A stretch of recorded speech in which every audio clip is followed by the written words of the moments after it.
Laga seru antara timnas Indonesia versus Cina baru saja selesai. Pertandingan yang berlangsung di Qingdao Football Stadium tersebut begitu menegangkan. Dalam laga kali ini, Sintayong secara mengejutkan mencoret nama Eliano Reinders. Pencoretan ini belum diketahui penyebabnya karena apa. Namun yang jelas, Sintayong tak membawa Eliano Reinders di pertandingan kali ini. Di laga kali ini juga, Sintayong menurunkan starting line up yang berbeda dari biasanya. Dia menyimpan nama-nama beken seperti Tom Haye dan juga Marcelino Ferdinand. Di awal laga, sebenarnya skuad Garuda sangat mendominasi dalam pertandingan kali ini. Namun kesalahan-kesalahan yang cukup fatal sering terjadi di lini belakang. Beberapa peluang pun sebenarnya mampu diciptakan skuad Garuda, namun finishing menjadi masalah bagi pasukan Sintayong. Namun terlepas dari hasil laga, pelatih timnas Cina Branko Ivan Kopic mengakui kekuatan timnas Indonesia sebagai tim yang luar biasa. Hal itu lantaran skuad Garuda diperkuat beberapa pemain Liga Belanda yang membuat timnas Indonesia semakin disegani. Apalagi para pemain keturunan yang dinaturalisasi bukan pemain yang biasa, melainkan para pemain yang memang memiliki kualitas jempolan. Tentu saja melawan Indonesia adalah laga yang sulit. Indonesia adalah tim yang kuat. Kami tahu mereka mempunyai pemain yang bermain di Liga Belanda dan Liga Belgia, ujar Branko Ivan Kopic.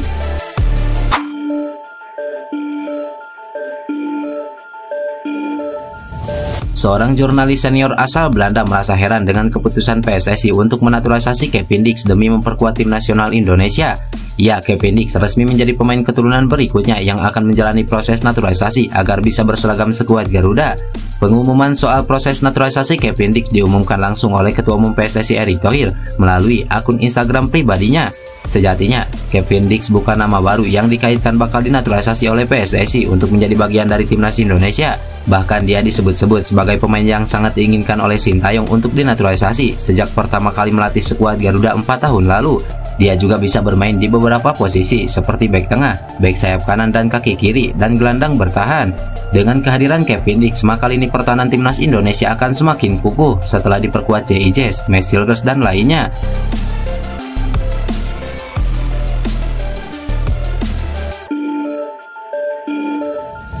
Riuh pertandingan kualifikasi Piala Dunia 2026 yang mempertemukan antara Bahrain kontra timnas Indonesia beberapa waktu lalu seakan tidak ada habisnya untuk dibahas. Terbaru, negara-negara Asia Tenggara seperti Malaysia, Vietnam, dan Thailand sampai ikut pasang badan untuk negara tetangganya timnas Indonesia.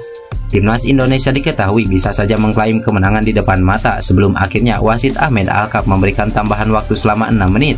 Namun fakta di lapangan justru berbeda. Ahmed Alkaf baru meniupkan peluit berakhirnya pertandingan ketika memasuki menit ke-10 waktu tambahan. Bukan cuma itu saja, Bahrain pun akhirnya berhasil menyamakan kedudukan tepat di menit ke-9 yang seharusnya sudah melewati waktu tambahan tersebut. Hal inilah yang kemudian membuat pemain hingga staf pelatih timnas Indonesia melakukan protes keras kepada wasit sesaat setelah pertandingan berakhir. Supporter timnas Indonesia di media sosial pun turut melampiaskan kekesalannya kepada wasit karena atas hasil itu, skuad Sintayong gagal menjadi runner-up di grup C. Kabar ketidakadilan wasit kemudian mendapatkan tanggapan dari sejumlah negara-negara Asia Tenggara.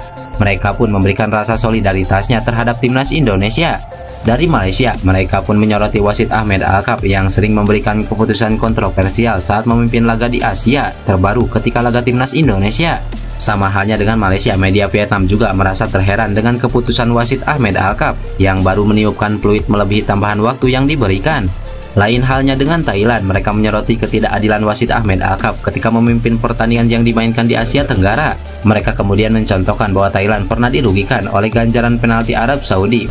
Maka dari itu, Thailand meminta agar AFC tidak memberikan wasit asal Timur Tengah untuk memimpin laga negara Arab saat bersua tim di ASEAN.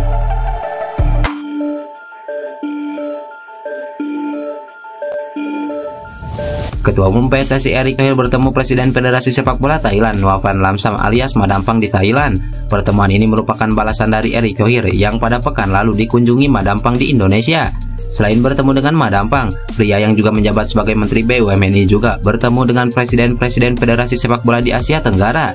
Dalam pertemuan tersebut, Erick Thohir menjelaskan pihaknya membahas perkembangan sepak bola khususnya di Asia Tenggara, mulai dari pembinaan pemain muda, kompetisi, hingga peningkatan kualitas wasit agar sepak bola di Asia Tenggara menjadi lebih baik.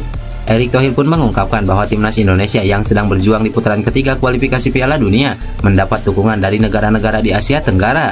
Menurutnya, persaingan antara negara di ASEAN hanya 90 menit di atas lapangan. Di luar itu, semuanya bersahabat. Terima kasih apresiasi dan dukungan untuk Indonesia yang sedang berjuang di kualifikasi Piala Dunia. Kita bersaing di lapangan selama 90 menit. Selebihnya kita kembali sebagai sahabat untuk saling mendukung satu sama lain.